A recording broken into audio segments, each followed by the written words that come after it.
اس کا ایک نام شہر المواسات بھی ہے۔ یہ ہمدردی کا مہینہ ہے۔ ہمدردی تب ہو سکتی ہے جب درد پہچانا جائے۔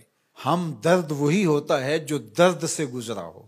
تو جس شخص نے کبھی تکلیف دیکھی نہیں، بھوک دیکھی نہیں، پیاس دیکھی نہیں، تو اس کو پیاس اور بھوک کی کلفت کا اور اس کی اذیت کا، اس کی تلخی کا اور اس سے پیدا ہونے والی بے چینی کا، اضطراب کا کیسے اندازہ ہو سکتا ہے؟ تو ہمارا رب آسودہ حال لوگوں کو بھی اور تمام لوگوں کو بھی اس مشق سے عملاً گزار کے بتاتا ہے کہ بھوک کیا ہوتی ہے، بھوک میں بلکتے بچوں کی حالت کیا ہوتی ہے، پیاس سے تڑپتے ہوئے جاں بلب لوگوں کی صورت کیا ہوتی ہے۔ کل جب فلسطین میں تڑپتے ہوئے جاں بلب بچے بھوک اور پیاس سے العطش اور الجوع پکارتے ہوئے اپنی جان دیں تو تمہیں احساس ہو کہ بھوک کی تلخی کس قدر جان لیوا ہوتی ہے۔ آج روزے کی اس حالت کے اندر، غزہ کے اندر ان تڑپتے ہوئے بچوں کا درد سمجھنے کی کوشش کریں۔ آج غزہ کے تڑپتے ہوئے ان بچوں کی حالت کا تصور کریں جب ماؤں کی چھاتیوں سے دودھ بھی سوکھ جائے، جب بوند پانی کی اور دو لقمے کھانے کی بھی میسر نہ ہو، لوگ سسک سسک کے جانے دے رہے ہیں۔ یہ بچے کل قیامت کے دن ساقی حوض کوثر کے سامنے جب ان حکمرانوں کا گریبان پکڑیں گے تو یہ کیا جواب جرم دیں گے اس دن رسول اللہ کے سامنے؟ یہ کیسے اللہ کا سامنا کریں گے؟ یہ بچے ان کو ان کے گریبان سے پکڑ کے جب حشر کے میدان میں گھسیٹیں گے تو یہ قوت نافذہ رکھنے والے، اثر و رسوخ رکھنے والے، یہ بڑی بڑی فوجیں رکھنے والے قیامت کے دن اللہ اور اس کے رسول کے سامنے کیا جواب دیں گے؟ تو یہ مہینہ شہر مواسات ہے۔ اللہ اکبر۔ اور میرے اور آپ کے آقا و مولا تو شہر مواسات کا نور بانٹنے آئے ہیں۔ خود حضور کے مبارک بطن اقدس کے اوپر پتھر بندھے ہوئے تھے اور لوگوں کی ضرورتوں کا کس طرح خیال رکھتے۔ سیدہ زہرا پاک سلام اللہ علیہا چکی پیستے پیستے ہاتھ میں چھالے پڑ جاتے ہیں اور حضور علیہ السلام کی خدمت میں کچھ غلام اور کچھ لونڈیاں کسی غزوے سے کثیر تعداد میں آئی تھیں، تو اس غرض سے حاضر ہوتی ہیں کہ ایک غلام یا ایک لونڈی عطا کر دی جائے، کام کاج میں ہماری معاونت ہو جائے۔ شہزادی کھڑی ہے حضور کے در پہ اور داماد کھڑے ہیں اور ہاتھوں میں پڑے ہوئے چھالے حضور اپنی آنکھوں سے دیکھ رہے ہیں، لیکن آقا کریم فرماتے ہیں واللہ لا آتیکما، اللہ کی قسم میں تمہیں نہیں دوں گا، اللہ کی قسم میں تمہیں نہیں دوں گا، اللہ کی قسم میں تمہیں نہیں دوں گا۔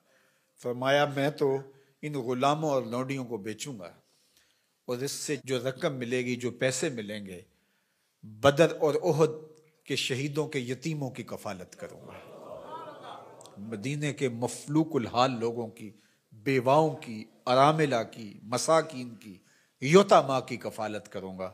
اب مجھے یہ بتاؤ کہ مدینہ المنورہ میں بدر اور احد کے شہیدوں کے یتیم بچوں کا، مفلوق حال لوگوں کا، اراملہ، مساکین، یتاما اور مدینہ کے غربا کا حضور کو اتنا خیال ہے کہ اپنی بیٹی کے ہاتھ پہ چھالے ہیں اور حضور اپنی آنکھوں سے ملاحظہ بھی فرما رہے ہیں، لیکن کہا کہ میری شہزادی تکلیفیں سہ لے گی لیکن ان کی ضرورت مقدم ہے۔ آج غزہ کے یتیموں کے لیے گنبد خضرا میں حضور کا دل کس طرح تڑپ رہا ہوگا۔ تو سیدہ زہرا سلام اللہ علیہا کا تصور آتے ہی امت کے لیے جو ان کا درد ہے، اللہ اکبر، وہ ساتھ ہی یاد آتا ہے۔ وہ شہزادی کونین جن کا تصور آتے ہی تقدس اترنے لگتا ہے۔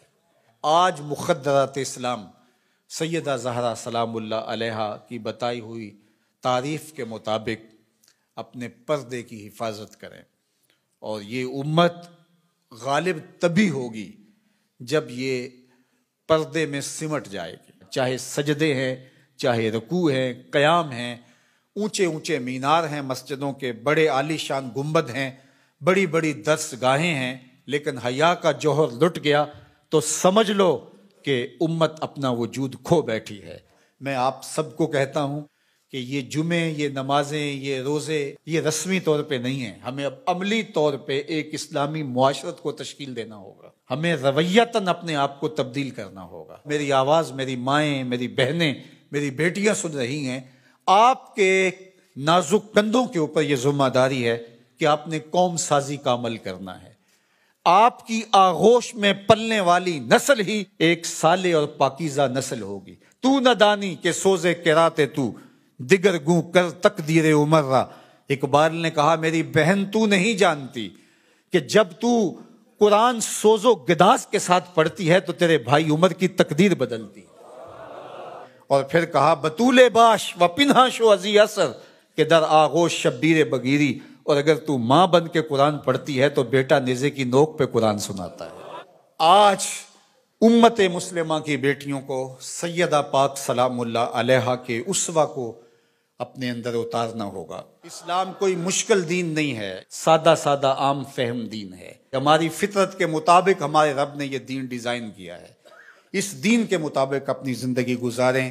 میری مائیں بہنیں پردے میں سمٹ جائیں، اپنی اولاد کو قرآن کی لوریاں دیں۔ کوئی دن نہ ہو، کوئی رات نہ ہو کہ ہمارے گھر قرآن نہ کھلے۔ قرآن کی تلاوت سے ہمارے گھروں کا ماحول معطر رہے، ہماری آنکھوں میں پاکیزگی آ جائے، عفت اور پاک دامنی ہمارا شعار ہو۔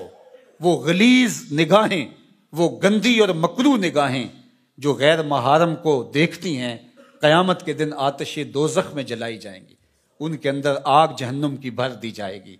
وہ تقدس مآب آنکھیں جو حیا کا جوہر رکھتی ہیں، انہیں عبادات کی لذت نصیب ہوتی ہے۔ تو اس لیے ہمیں شرم و حیا کا جوہر پیدا کرنا ہے۔ خاتون سمٹ جائے پردے میں، مت مغرب کی نقالی کرے، اور یہ جو نئے نئے فتنے نمودار ہو رہے ہیں اور نئے نئے رنگ اور آہنگ پیدا ہو رہے ہیں، نئی نئی دلیلیں تراشی جا رہی ہیں، اور طرح طرح کے مفکرین آ کر کے پردے کو بوجھ قرار دے رہے ہیں، ان کی بات چھوڑیں اور قرآن کی طرف آئیں۔ قرآن کہتا ہے یدنینا فی جلابیبہن، کہ وہ اپنی اوڑھنیاں اوڑھ کے رکھیں۔ قرآن کہتا ہے کہ ولا تخضعن بالقول، کہ جب غیر مرد سے بامر مجبوری بات کرنی پڑ بھی جائے تو تمہاری آواز میں، لہجے میں نرمی نہیں ہونی چاہیے کہ دل کا کوئی روگی اس نرمی سے تمہاری طرف مائل نہ ہو جائے، تمہارے لہجے میں کرختگی ہونی چاہیے۔ وہ اسلام، وہ دین آج ہم نے اپنی روحوں میں جذب کرنا ہے۔